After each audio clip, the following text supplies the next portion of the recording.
On the morning of February the 22nd, 2006, news broke of the biggest cash robbery in British history. Forget the Great Train Robbery, forget the Northern Bank in Belfast. Britain's biggest ever robbery took place in the early hours of this morning in Kent. It was a crime like no other. Hunting for the clues to hunt down the robbers. The search is on for the armed gang.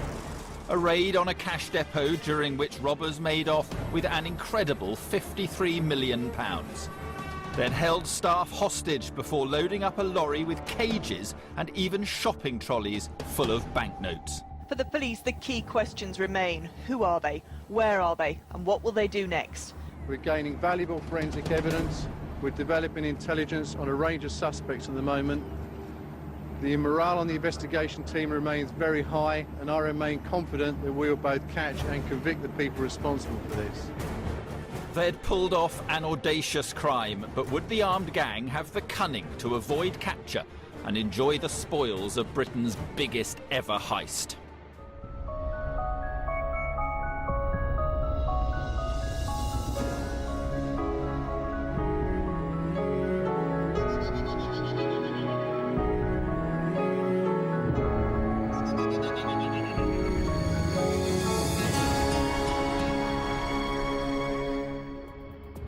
The Great Train Robbery in 1963 is, for many, the most famous heist in British history. Robbers made off with £2.6 million in used banknotes from the Glasgow to London Royal Mail train. That's the equivalent of around £40 million today. But in February 2006, their record was beaten when an armed gang escaped from a security depot with £53 million packed into the back of a lorry. They'd disappeared into the night with half a ton of cash, most in £10 and £20 notes. Each member of the gang had become an instant multi-millionaire. But for how long? Police worked round the clock to track down the men responsible and get the money back. Everything's moving very, very fast, so we've got a number of teams doing different lines of inquiry, and that's all got to be herded in like a shepherd bringing his flock. You know, what have you got, what have you got, what have you got? More than 6 months before the robbery, the gang had chosen their target, this anonymous-looking warehouse in Kent known as Medway House. The Securitas cash depot was used to sort and circulate cash around the country for the Bank of England, money used to service cash points and shops. But it was a fortress, apparently impregnable.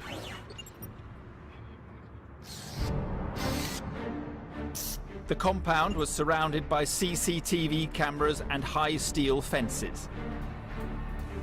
And it was situated within a triangle of 3 24-hour police stations. Pulling off the biggest cash heist in British history was never going to be easy. It would take months of meticulous planning and just one night to execute. First, the gang was assembled. Transport, weapons, disguises needed to be sourced, money laundering and escape routes planned. But most of all, they needed to find a way to evade the massive security at this cash depot. They fixed on this man, manager Colin Dixon. Married with a child, he'd been with Securitas for 4 years. He was the man in the know, the one who could get them inside the building. They decided upon a tiger kidnapping, which is a trusted formula with bank robbers, whereby you kidnap an executive, a senior worker in the bank or the cash depot. You hold him hostage, you also hold his family hostage, and then you make him help you under duress. Colin Dixon has never given an interview before. He is asked to remain anonymous because he still fears for his safety and that of his family. Tuesday, February the 21st, 2006, had been a normal day at work for Colin Dixon. At around 5:30 p.m, after he finished his shift, he began the drive home to his family in Herne Bay, 50 miles away. During the journey, Colin noticed what appeared to be a police car with flashing lights directly behind him. He pulled over. A man in police uniform approached his car. He told me to switch off the engine, leave the keys in the car, and started opening my door and asked me to go to the police car, which was immediately behind. The bogus cops claimed he had been speeding and said they were driving him to the local police station. Instead, they drove deep into the Kent countryside. Colin Dixon suspected the worst. We pulled into a country lane, and it was there that the driver said, well, you'll realise now that we're not police officers. Just do as you're told and you won't get hurt. At this time, the handcuffs were really making my wrists sore. And I was moving my wrist to try and get them comfortable. And the person next to me, there was quite a few expletives, and pulled a handgun, a pistol out of his waistband and said, this is a 9mm, this is to show we're not mucking about. He seemed to be getting very agitated. What I didn't want is for him to think I was doing something to try and, I don't know, escape or whatever, and the gun to go off. I said just now I was scared. Seeing a gun that close was very frightening. Later, he was told to get out of the car and was bundled into a white van. I was blindfolded, my legs were tied together, I was still handcuffed. I've got no idea what was going on. Well, I'd got a good idea what was going on, I suppose, that a robbery was going to happen and I was going to have to be part of it. I was also thinking, OK, at home, Lynn would be starting to wonder where I am, and there was no way I could contact her.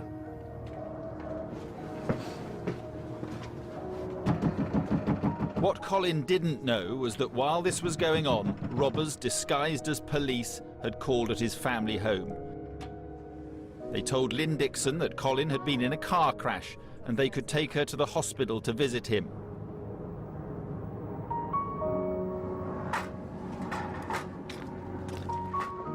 Scooping up her child, she got into the car with the men. Once in the vehicle, the robbers threatened to shoot her and her child if they didn't cooperate. They took her to the van where Colin was being held. The gang and their hostages were now at a farm in the Kent countryside. Colin Dixon was interrogated at gunpoint about the security at the depot. I was moved to the edge of the van, so I was sitting by the sliding door with my feet out. And my wife came over to me and asked if I was okay. There wasn't much I could say other than, yes, are you okay? And that was it, virtually. They took her away again and moved me back into the van. And I think the thing there was, we're proving to you that we've got your family, so just do as you're told.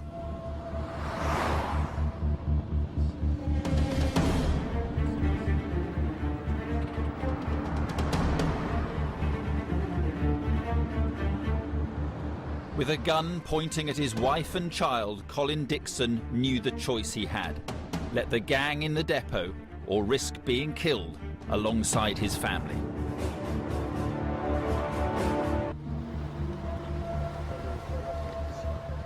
Under the cover of darkness, robbers disguised as policemen had kidnapped Colin Dixon, the manager of one of Britain's biggest cash depots.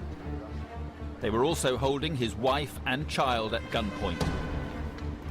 And they were about to try to pull off the biggest cash heist in British history.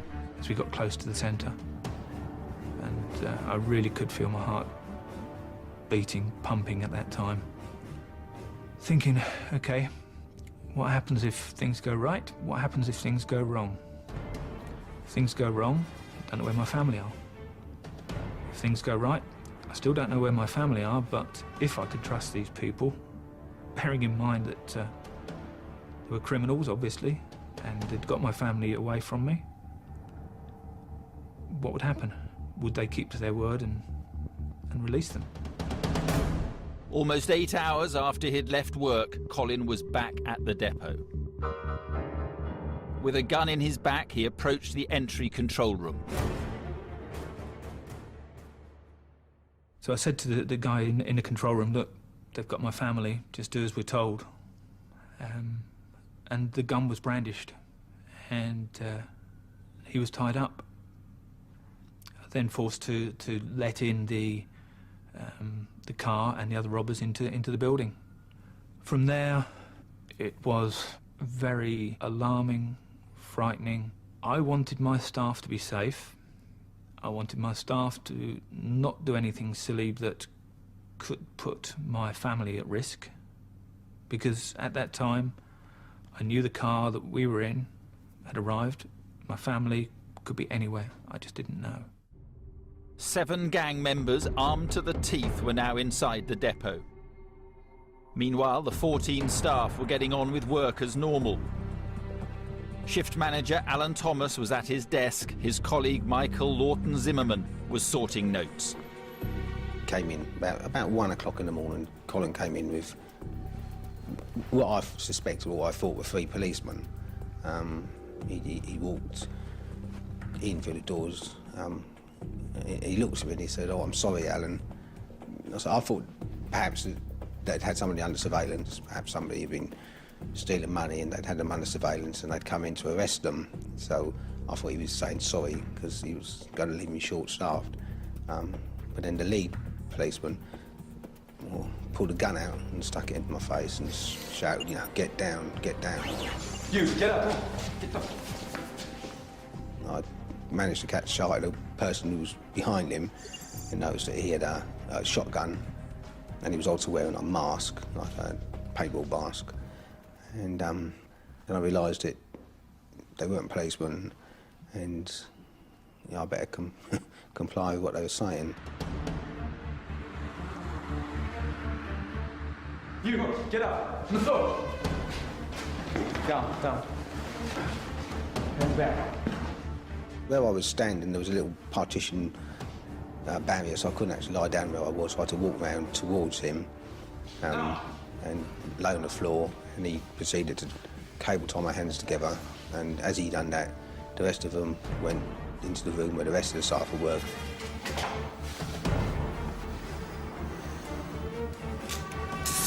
I heard someone shouting, turned round and looked, and there was a man standing in a boiler suit, mask, hood over his head, and obviously, and an automatic weapon in his hands. And he asked me to come to the centre of the room, which is what I did.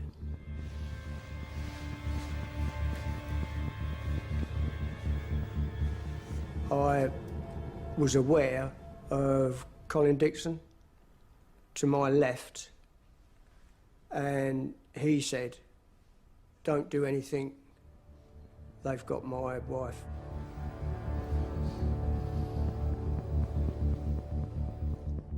And I started to say, look, do as you're told, please, they've got my family. But before I could get too many words out, there were 2 of the robbers standing right behind me, shouting, screaming, I suppose, waving their guns about.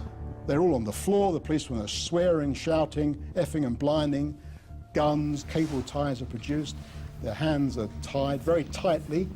And I remember looking at my staff and thinking, well, God, what have I done?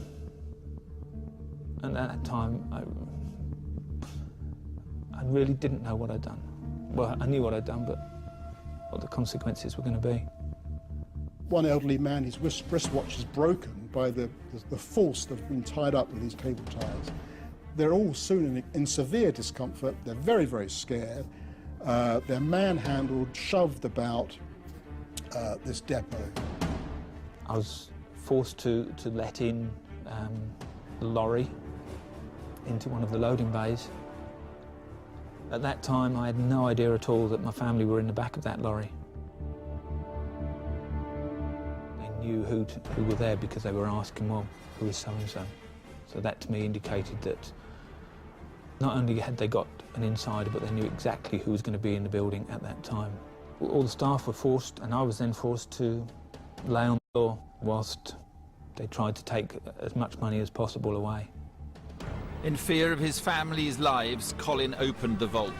Inside were more than £200 million in banknotes.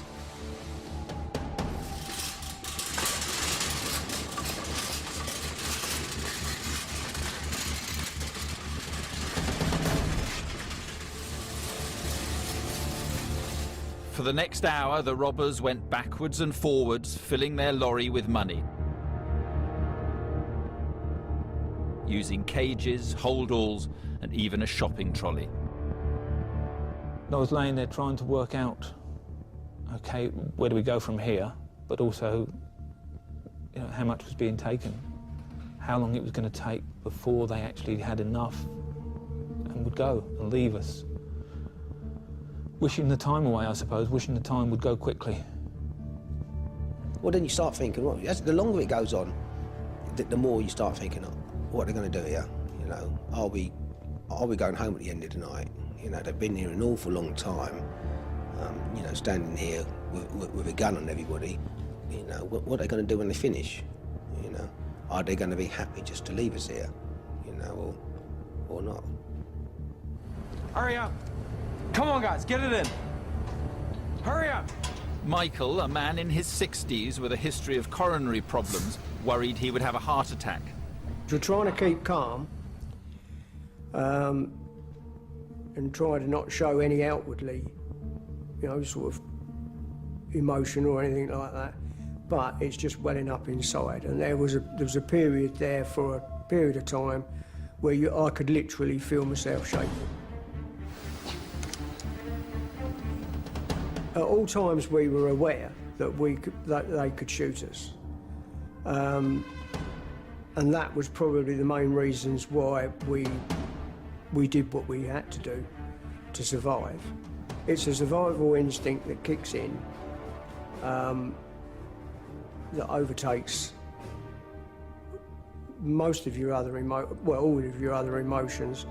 The only one that is constantly there all the time, for me, was fear. The robbers had filled the lorry with £53 million in new and used banknotes, but they had to leave behind £154 million. With the money now in the vehicle, what to do about the hostages? I hoped that they weren't going to kill us. I hoped that all they wanted was the money. Yes, I was scared that that was an alternative, but I tried to put that part to the back of my mind because I didn't want it to happen. One of the robbers decided to lock the staff in the metal cages normally used to store the money. So I had to show them how to get out of the building, and then immediately after that I was put in one of the metal cages and locked in as well. As they were leaving, they wheeled around the corner in the building, another metal cage, trolley, and in there I could see my family. Well, once we left in the cages, and then they left. The last thing they said to us as they left was, "Thank you for your cooperation," but they said it in a really sarcastic manner. And then they left. We all just sat there in the cages, not knowing whether they had actually left. Didn't speak or anything until somebody started kicking at his cage, and nobody came back in. So once we realised, yep, they've actually gone, then everybody started kicking at their cages. One member of staff had a key to unlock the cage she was locked in. She was then able to help free the others. Alan Thomas called the police. When I dialed 999, the woman, you know, she said, "No, what service do you want?" I said, "Police." And she said, "What's happened?" I said, "Well, my work's just been robbed." She said, "Do you know how much has been taken?" And I went, "Millions." And I bet she thought, yeah, you know, because obviously she had no idea of, you know, what we were doing. But then one police car turned up, and it was a great sense of relief when you realised that they were genuine policemen. And they came in, and they just had one look around. And I always remember one of them looked at the other one and said, it was a policeman and a policewoman, and one of them looked at the other one and said, "They're going to have to get everybody out of bed for this." Come on! The gang had disappeared with £53 million. It seemed like the perfect crime, but within hours their carefully laid plans were about to unravel. A gang of armed robbers had pulled off the biggest robbery in British history. They were on the run with £53 million in cash. We know for a fact that this is organised crime at its top level. This is planned and executed with military precision. These people have terrorised 14 members of staff. These are callous criminals, they're professional criminals, they're an organised gang. We will catch these people. We've got the skills and determination and the resource to do it. Charged with leading the investigation was this man, Detective Chief Inspector Mick Judge. This is something that was unprecedented. We're very well trained to deal with robberies and to deal with homicide and kidnap, but we've never had anything of this scale, and it brought challenges to us that we'd not faced, and so it was new to a lot of us, simply because, as I say, the scale of it and the national interest. Behind the scenes, Mick had set up an incident room and drafted in 300 officers to work on the investigation. It would become known as Operation Deliver. Often in those first 24 hours, it's our golden period of making sure these are some of our best clues. Not just forensically, but, you know, we've got a lot of money here and it's going to be moved, it's going to be moved on and distributed. The day after the robbery, at a packed press conference, police announced a massive reward for information about the heist. Someone around the edge of this will know directly who's committed this, but may not have done the actual crime themselves. Those people are the people who may be able to earn a reward of up to £2 million.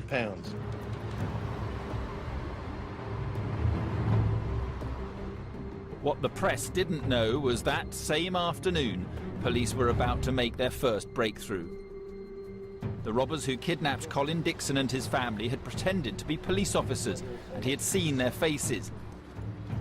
Why would they take such a risk by revealing their identity? And this is a very high-risk thing to do. You risk identification at a later date. So they had to be wearing some form of disguise. And we did actually consider whether they may have had some makeup on. There was a bit of scorn originally about that from some people, saying it was a bit like Mission Impossible, the film. And then someone quite rightly pointed out so was stealing £53 million.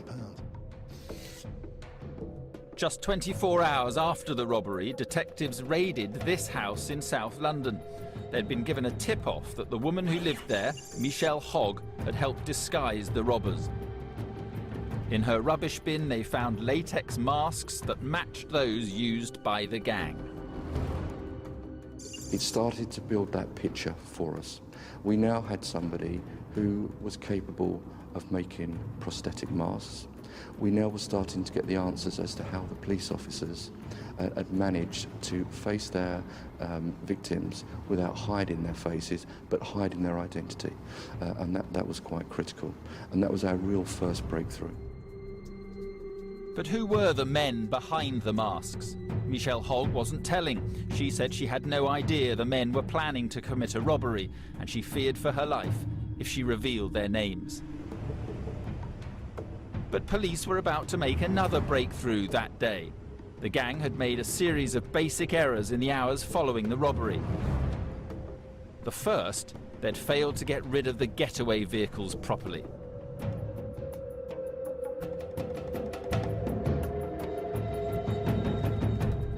People think of George Clooney in Ocean's 11 and a sort of a slick, sexy, caper.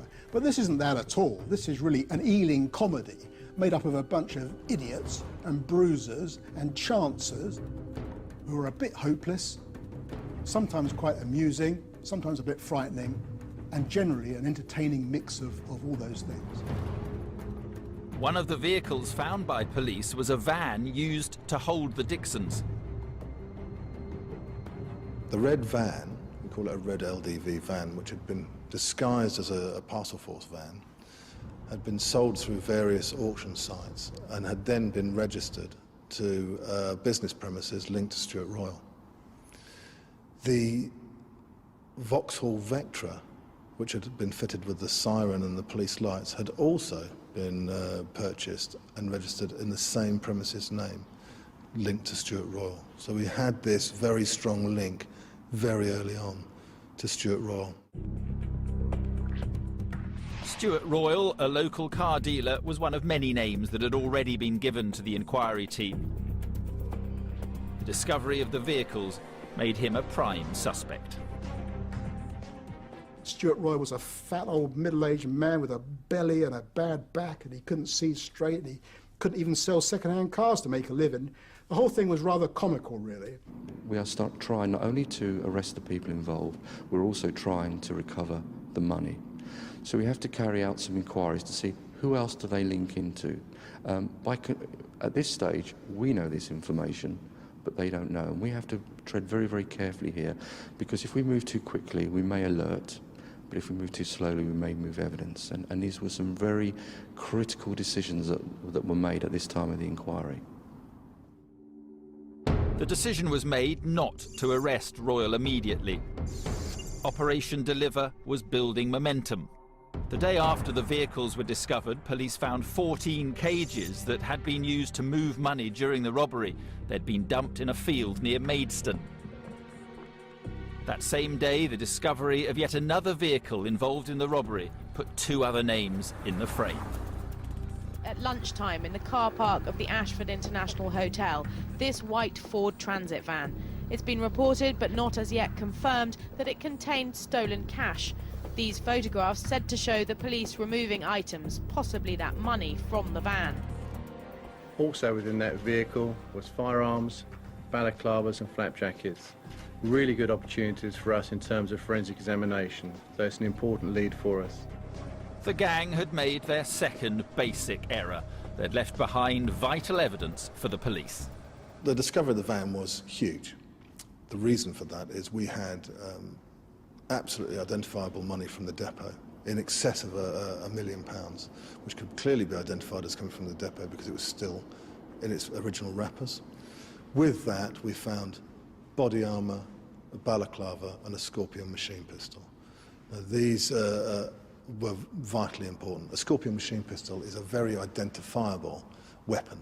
Our inquiries with the owner of that vehicle actually led us to the name Lee Rusher and an associate of his, Jetmir Butch Papa. So very, very quickly we were starting to get a lot of names coming forward, and with some corroborative information and evidence, which again showed us that we were on the right track. Lee Rusher was a local roofer with previous convictions for violence. His friend, Jetmir Butch Papa, an Albanian immigrant.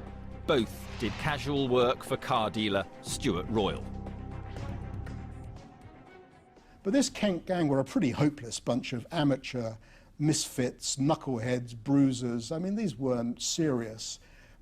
These weren't heavy-duty criminals. These guys hadn't got any great form. They were, you know, guys who had convictions for grievous bodily harm and thieving and getting drunk and, you know, speeding. I mean, they were all just hopeless and pretty thick, a lot of them. It was time to start making arrests. Police say the net is closing in, and it's been dramatic. This amateur video shows an armed raid in a quiet residential street in Tonbridge Wells. Police raided the homes of Rusher and Butch Papa, but neither were there. However, at Rusher's house, detectives discovered plans of the depot and shotgun shells. It was very exciting. We knew we were on the right track, and it gives you confidence when you're tired and you've been working 24 hours every day to try and solve this robbery. It gives you a boost. Within 48 hours of the raids, Royal, Rusher and Butch Papa were all behind bars. Armed police had shot out the tyres of their cars. We do not know and cannot know whether they still have firearms in their possession. We have to remember at all times that they've played for very high stakes here. £53 million, the biggest cash robbery in UK history as far as I'm aware. These are very, very high stakes. They know that if they're caught and convicted, they will get a very long prison sentence. So our minds turn to what would they do to avoid capture, and therefore we have to consider the possibility they have firearms. The pace of the investigation was impressive. In less than a week, police believe they'd made significant arrests. But key players were still on the run, and a mountain of cash was missing. Thursday something's happened, Friday something's happened, Saturday we're starting warrants, Sunday we're starting searches, or we're continuing with those searches, and we're finding stuff, and everything's moving very, very fast. And the robbers were about to make their third basic mistake. They hadn't been able to move all the money on quickly enough. A little over a week after the robbery, officers discovered a huge haul of cash in a rented-out corner of a car salvage firm in South London. It would confirm their theory that the heist was committed not just by a Kent gang, but by a gang from the capital as well. They've recovered what's thought to be several £1 million in cash, perhaps the most significant find since the raid on Wednesday last week. Detectives found vehicles linked to London mechanic Roger Coutts, the first evidence of a London connection. 2 days later, he was arrested. And Roger Coutts was a name that was coming into our inquiry as having been involved. And he was coming in as a name involved with other people from South London. These were people that we didn't really know in Kent and hadn't come to our notice before. Mick and his team wanted to know more about the associates of Roger Coutts. Their inquiries were about to lead them to the world of cage fighting and this man.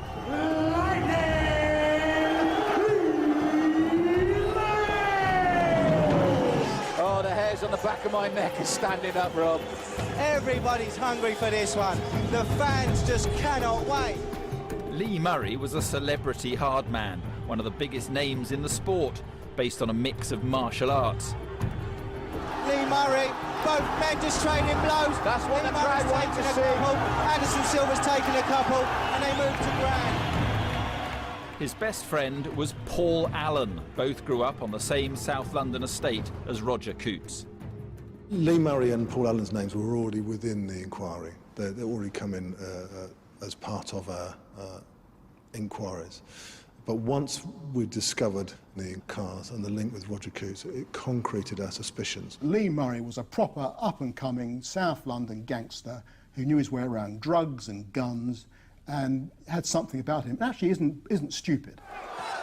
Oh, good kick by Silva. He's rocked Lee Murray and follows it up with a good strike. Lee Murray's number 2 is Paul the Enforcer Allen, who's been his friend since childhood. He's his corner man in cage fighting. He's another steroid-enhanced he-man. Big, tough guy, but actually not, you know, and mixed up in guns and drugs and God knows what, as the court has heard. If you haven't heard of Lee Murray, I don't know where you've been, but Lee Murray was and probably is the most famous cage fighter in England, if not the world. Cage fighting promoter Dave O'Donnell knew Lee Murray as he rose through the ranks in South London. Lee Murray was a big draw. You know, he had a big following, maybe for his street background, but he was a leader. He was a born leader. So as soon as it was Lee Murray was fighting, the venue was packed out. It was a sellout. It was dynamite. You know, Lightning Lee Murray was his nickname. And it was. Every time he stepped into that cage, there was going to be lightning going off. When Lee used to come to our shows, people say, is he the same in the cage or outside the cage? You know, I've seen him in front of a bouncer like that saying, who are you looking at? Who are you looking at? You know, he wasn't scared of no man. And that's the thing with Lee. Lee was everything outside as he wanted inside. He was the real deal. Detectives discovered that Lee Murray was a gym buddy of Lee Rusher. They believed they were the link between the Kent gang and the London gang. Together, the two gangs had carried out the audacious raid. They strongly suspected Murray and his best friend Paul Allen, known as the Enforcer, were involved. But it was too late. The pair were now living the high life, 1,200 miles away in Morocco.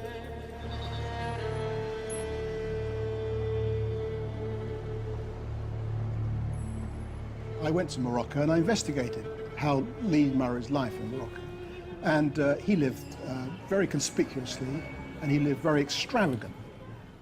He would put videos, he would go into nightclubs and ask the nightclub owner to show DVDs of his fights. He'd buy £35,000 watches, he'd spend £2,000 on a night out, he'd tip a doorman a week's wages. Behind the scenes, detectives were working hard to build a case against the suspects they already had behind bars. They had arrested the foot soldiers, but the man who they suspected to be the brains behind the heist was still out of reach. Detectives were on the trail of cage fighter Lightning Lee Murray and his best friend Paul the Enforcer Allen, seen here in the red t-shirt. Just weeks after the £53 million robbery at this cash depot, the men were living the high life in Morocco. Police in Britain wanted to bring them back here to stand trial. They'd tracked them down to the capital, Rabat, and with the help of local police, Kent detectives were ready to move in. Moroccan officers seized their chance when the pair were spotted at an upmarket shopping centre in the city. Al Jazeera flashes a news flash, it's a terrorist attack, because they think it's a terrorist incident. There's so many police involved, everyone's screaming, women are crying and fainting. It's absolute bedlam. Anyway, they finally get hold of Lee and the enforcer, tie them up, carry them out battering ram style into the vans, take them back to the villa where they've been living, where of course there's loads of drugs, cocaine. Both Allen and Murray were jailed for possessing drugs, while Detective Chief Inspector Mick Judge tried to get the pair extradited to face charges relating to the robbery.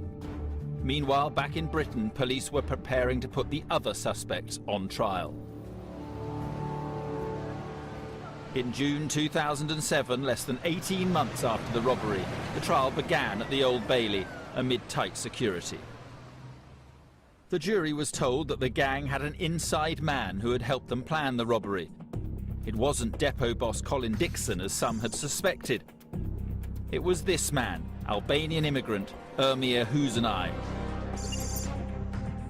But it turns out Colin was innocent, and the inside man was this clerk, this Albanian clerk, Ermir Husenai, old friend of Jetmir Papa. The jury was shown these images of Husenai here on the left. He had filmed the inside of the depot for the gang using a secret camera hidden in his belt. And there he was counting the money, counting the 200 million quid that's piled up, ceiling high in this place. And of course he's drawing the plans, he's filming, he gets a camera in there, amazingly, films the whole thing, smuggles the camera out, and he's their inside man. 4 months into the trial, defendant Michelle Hogg, here hidden under the umbrella, turned and became the prosecution's star witness. The makeup artist who had disguised some of the robbers dramatically decided to give evidence against them in exchange for the charges being dropped against her, a deal known as talk and walk. Michelle swears blind. She had no idea what it was all about. She was told it was all for a game that Lee was going to play. This is Big Lee, as she called him, Lee Murray. He was going to make a computer game about cage fighting called Hitman. And all these ragamuffin mates of his, Slippery Royal, even though he was middle-aged, short and fat, they were all going to be bit players in this cage fighting game, and they all needed disguises. She put names behind the faces. She actually told us who had been made up and what they looked like when they were made up, which then gave us who the kidnappers were, who the robbers were, and that was vitally important and a good decision in my opinion. In court, Michelle Hogg identified Stuart Royal, Lee Rusher, Jetmir Butchpapa and Roger Coots. Her evidence was vital for the prosecution, and on January the 29th, 2008, after a 7-month trial, all 4 men, along with the inside man Husenai, were convicted of conspiracy to kidnap and rob. Good evening. 5 men, some dressed as policemen, were today convicted of carrying out the biggest ever robbery in Britain. Their plan to get into the depot was cunning. Their plan to escape was not. They left behind 3 times more money than they took, and they left the clues that eventually led to their conviction today. The robbers were given indeterminate sentences with a minimum of 15 years. The inside man, Husenai, was jailed for 20 years. Author Howard Soons was in court.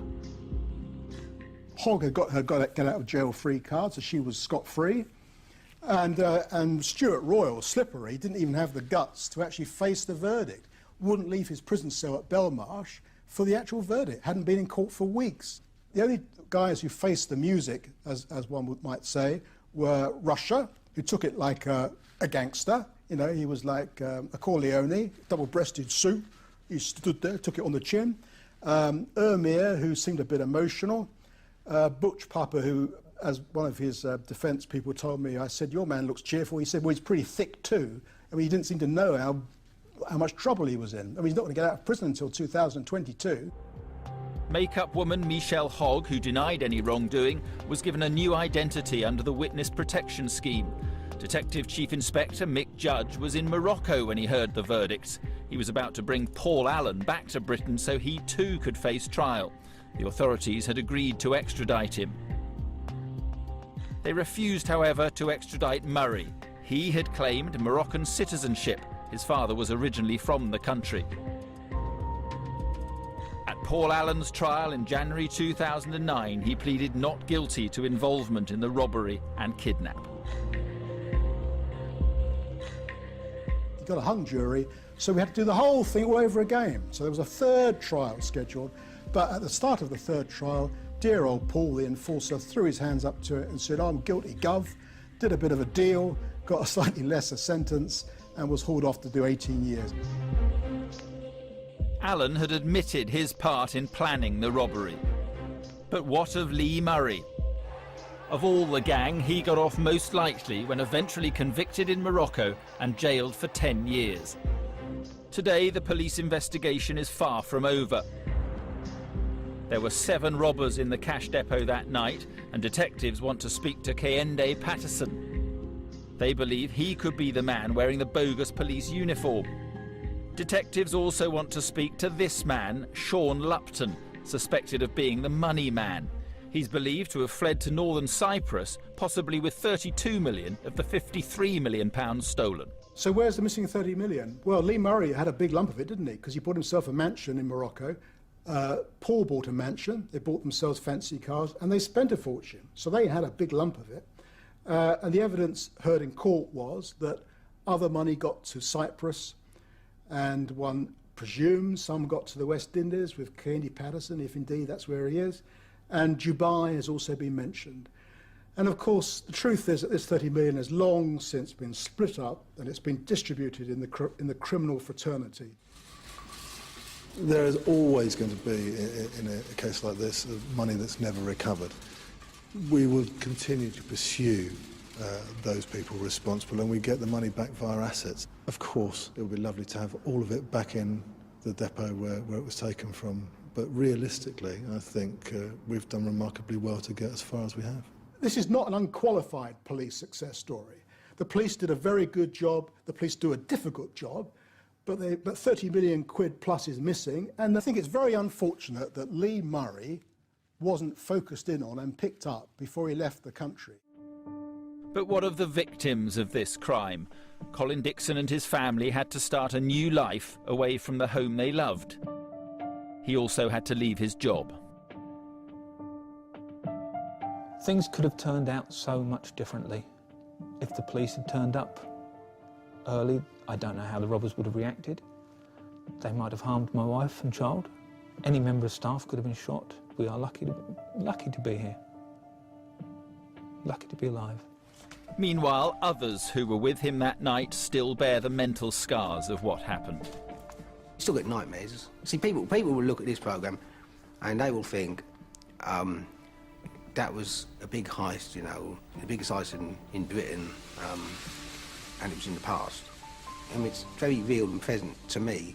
You know, if you wake up and from the start from a nightmare, that's real and present to you. You know, that's in the now. It's still not in the past.